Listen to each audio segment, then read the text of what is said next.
యేసుక్రీస్తు కన్యక గర్భమున పుట్టాడు.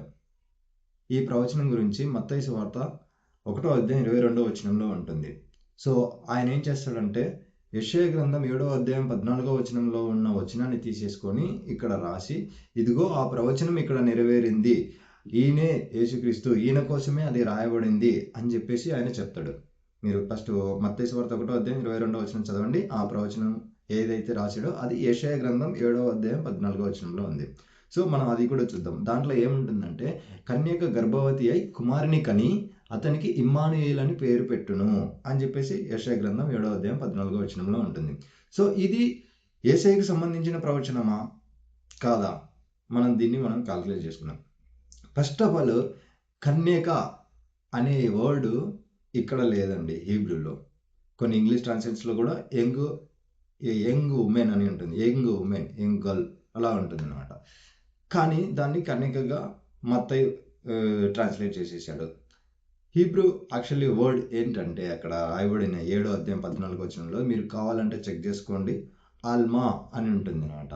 దానికి అర్థం ఏంటంటే ఆల్మా అంటే young women ready to marry, virgin కాదు. అండ్ ఇంకొకటి ఏంటంటే ఇక్కడ ఉన్న సందర్భంలో రాయబడింది ఏంటంటే షీఈ్ ఆల్రెడీ ప్రెగ్నెంట్, గర్భంతో ఆల్రెడీ ఉంది. దాని గురించి చెప్తా ఉన్నాడు. సో వెయిట్, ఎందుకు ఆ మాట అన్నాడో కూడా నేను చెప్తాను. సో ఇది యేసయ్యకు సంబంధించిన ప్రవచనము కాదు. ఎందుకు కాదంటే ప్రవచనము ఆల్రెడీ నెరవేరిపోయింది. ఎక్కడ 700 సంవత్సరాల తర్వాత కాదు, నెక్స్ట్ చాప్టర్లోనే నెరవేరింది. చూపిస్తాను. 8వ అధ్యాయము 3వ వచనము. నేను ప్రవక్త యొద్దకు పోతిని, ఆమె గర్భవతి అయి కుమారుని కనగా యెహోవా అతనికి మహేర్షలాల్ హాష్బజ్ అని పేరు పెట్టుము. ఈ బాలుడు నాయన అమ్మ అని అననేరకు మునిపి అష్షూరు రాజును అతని వారును దమస్కు యొక్క ఐశ్వర్యమును షోమ్రోను దోపుడు సొమ్మును ఎత్తుకొని పోవుదురు. సో అది ఏం చెప్తున్నాడు, ఆల్రెడీ పుట్టాడు. 8వ అధ్యాయంలో 3వ వచనంలో కుమారుని కనగా యెహోవా అతనికి పేరు కూడా పెట్టమని చెప్పాడు. ఆ పేరు కూడా పెట్టాడు. ప్రవక్త అంటున్నాడు, అంటే ఈయన మేబీ యెషయా భార్య అయి ఉండొచ్చు. అంటే కొంతమంది స్కాలర్స్ అనుకుంటారు యెషయా భార్య కానీ ఆహాజ్ భార్య కానీ అని చెప్పేసి అని వాళ్ళు అనుకుంటా ఉంటారు. Okay whatever. కానీ ఇక్కడ ఆల్రెడీ పుట్టేశాడు, నెరవేరిపోయింది ప్రవచనము, ఆల్రెడీ నెరవేరిపోయింది. వీళ్ళేమో దాన్ని తీసుకొని వచ్చేసి ఎక్కడో 700 సంవత్సరాల తర్వాత పుట్టిన యేసుక్రీస్తుకి అప్లై చేసేస్తా ఉన్నారు. అండ్ దీనికి మళ్ళీ ఇంకొకటి కూడా దీన్ని ఇంకొక దాన్ని కూడా చెప్తారు. అదే దాని తర్వాతనే 9వ అధ్యాయము 6వ వచనంలో ఇలాగే ఉంటుంది. ఏమని ఉంటుంది, ఏలైనగా మనకు శిశువు పుట్టెను, మనకు కుమారుడు అనుగ్రహింపబడెను, ఆయన భుజం మీద రాజ్యభారం ఉండెను, ఆశ్చర్యకరుడు, ఆలోచనకర్త, బలవంతుడైన దేవుడు, నిత్యుడు తండ్రి, సమాధానకర్త, యోగాధిపతి అని అతనికి పేరు పెట్టబడెను. సో ఆల్రెడీ పుట్టాడు అని చెప్పేసి ఈ పుట్టిన బేబీ గురించి ప్రవచనం చెప్తా ఉంటే మళ్ళీ దీన్ని కూడా తీసుకొని వెళ్ళి అక్కడ చెప్తారు. పుట్టెను అని అంటే పుట్టెను అని చెప్పేసి యేసయ్య కోసం మళ్ళీ అని చెప్తారు. మొత్తం అంతా కాంటెక్స్ట్ని తీసేసి చెర్రీ పికింగ్ అంటారు కదా, అలా తీసేసుకొని మత్తయి రాశాడు. మత్తయి మొత్తం అంతా చెప్తాను మత్తయి గురించి తర్వాత.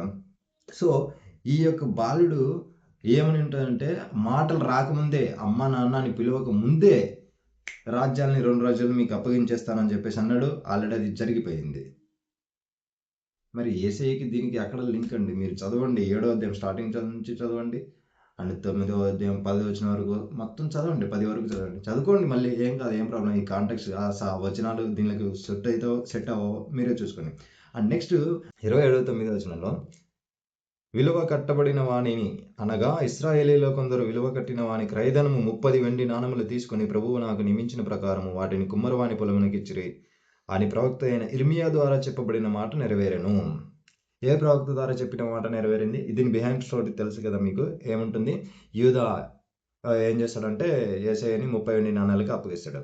సో అలాగ అప్పగించిన తర్వాత మనడు ఏం చేశాడంటే, ఇదిగో ఇర్మియా గ్రంథంలో ఇలా రాయబడింది కదా, అందుకే ఇలా జరిగింది, ఇలా నెరవేరింది అని చెప్పేసి, అంటే మనడు ఏంటంటే ప్రతిదాన్ని యేసయ్యకు ఈ వాంట్స్ టు ప్రూవ్, ఇగో ఈయన కోసమే రాయబడింది అని చెప్పేసి.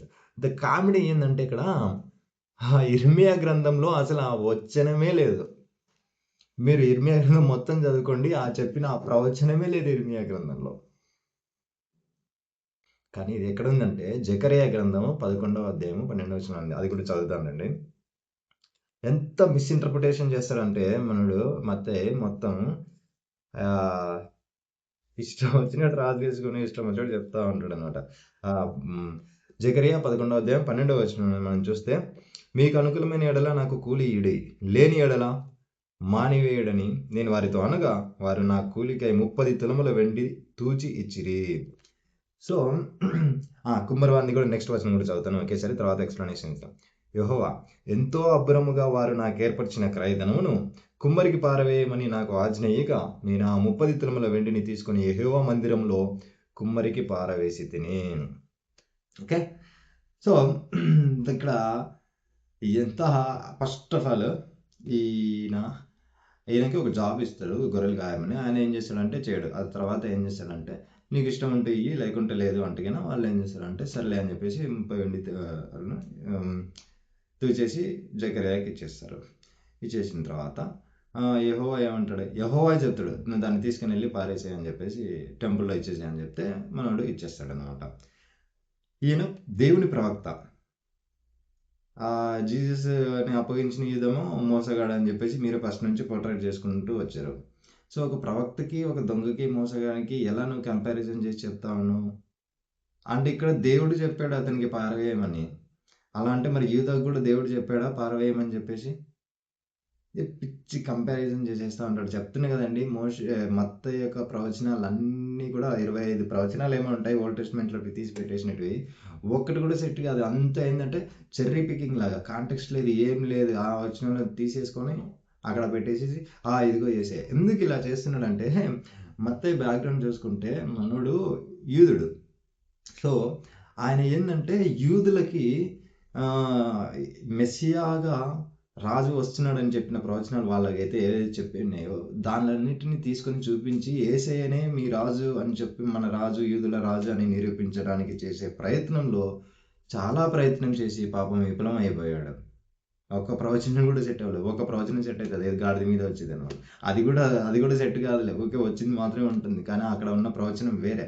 సో నేను అదే చెప్తాను అనమాట. సో మొత్తం అంతా మిస్ఇంటర్ప్రిటేషన్ చేసేసి, మొత్తం అంతా జనాల్ని కన్ఫ్యూజ్ చేసేసి ఏదో చేస్తా అనుకున్నాడు. సో కన్యక గర్భానికి యేసుక్రీస్తుకి సంబంధం లేదు, ఇక్కడతో చాప్టర్ క్లోజ్. ఓకే, ఆ ప్రవచనానికి దీనికి కూడా సంబంధం లేదు, మొత్తం ఫెయిల్ అయిపోయింది. And one more thing, please subscribe చేసేసుకోండి తొందరగా. అండ్ మెయిన్ షేర్ చేయండి ప్లీజ్, నాకు తొందరగా రీచ్ అయ్యేలాగా అందరికీ. ఎందుకంటే ముఖ్యంగా చదువురాని వాళ్ళకి షేర్ చేయండి. ఎందుకంటే మనలో మైండ్ సెట్ ఏంటంటే, ఎక్కడ జనాల గుంపులుగా ఉంటే అక్కడ వెళ్ళిపోయి అమ్మో ఏదో ఉందని చెప్పేసి తెలుసుకోవాలి ఆశతో వెళ్ళిపోతూ ఉంటారు, తొందరగా జంప్ అయిపోతూ ఉంటారు అనమాట, ట్రాప్లో పడుతూ ఉంటారు. సో వాళ్ళకి చేయండి, నిజాలు తెలుపనియండి, వాళ్ళు కూడా నిజాలు తీసుకోండి. అండ్ ఇంకొకటి గుడ్ న్యూస్ ఏంటంటే, నేను బుక్ ఒకటి స్టార్ట్ చేశాను, అది నెక్స్ట్ ఇయర్లో రిలీజ్ అవుతుంది. సో దానికి కూడా డీటెయిల్స్ మనం తర్వాత మాట్లాడుకుందాం. Thank you. సో ఎక్కువ మందికి రీచ్ అయ్యేలాగా షేర్ చేయండి. Thank you so much.